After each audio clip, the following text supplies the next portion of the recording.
thousands of affected residents from hard-hit drought areas received foodstuffs in a move by the government to address the biting drought.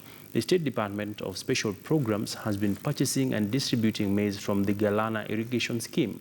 This is in line with an ongoing drought mitigation exercise rolled out in Taita Taveta, Tana River and Ganze areas of Kilifi counties. On this week's episode of The Next Frontier, Philip Kitani was embedded in the distribution exercise and brings us the following report.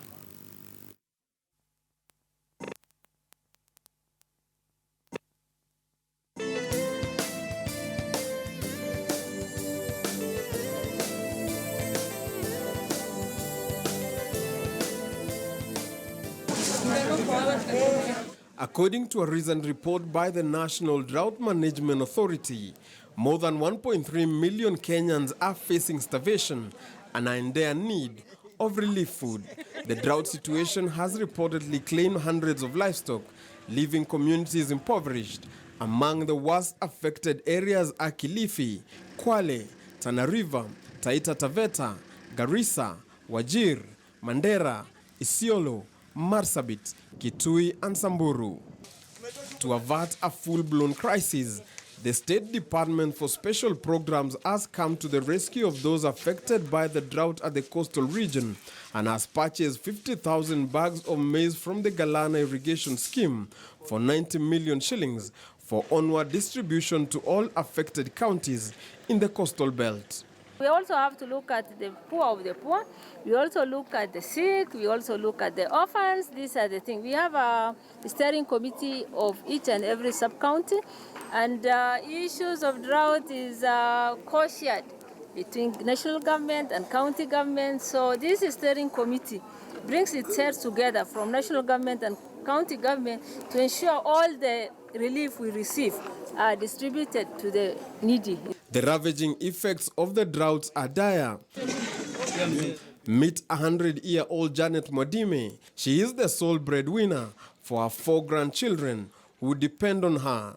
The other affected person is Michael Nyange, who is also the chairperson of people living with HIV and AIDS in Taita Taveta County, and he tells me without the relief food, it is almost impossible for his members to take their daily dose of drugs. Kwa sababu watu kama sisi ambao wako na hilo janga tuteke ardhi iko na shida kama hujashiba, na hata tuna wengi wale wanakuwa drug defaulters.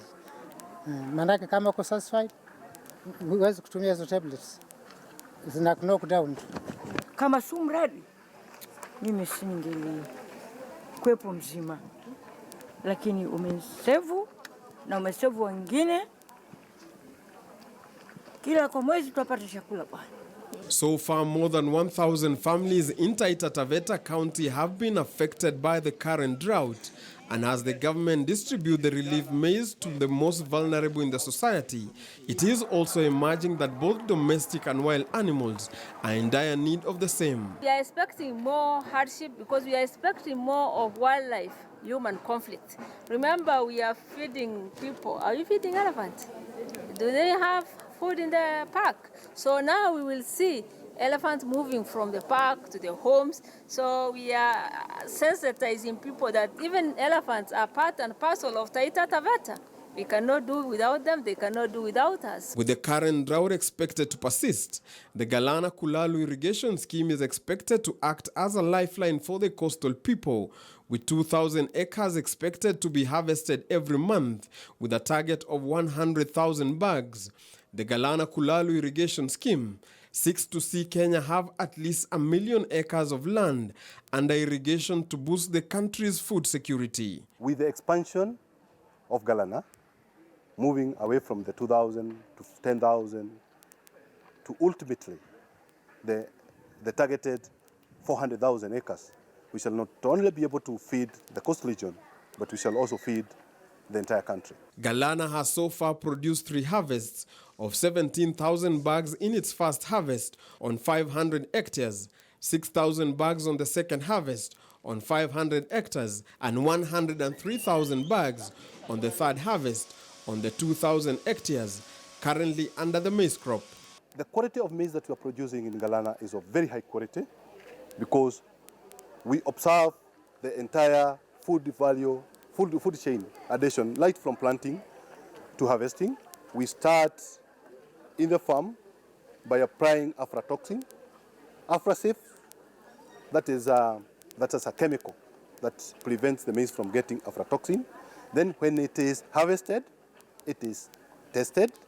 And so far, the results that you have gotten indicate that the maize that you are producing in Galana is the best in the world. So far, 25,200 bags of maize have already been distributed in the first phase, with 24,000 bags currently being distributed in the second phase.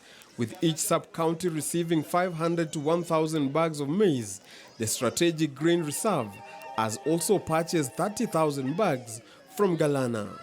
The Galana irrigation scheme has so far produced 3 harvests of 130,000 bags, with these 90,000 bags that have stored at the Voi National Cereals and Produce Board expected to be distributed at the drought-stricken areas of the coastal region.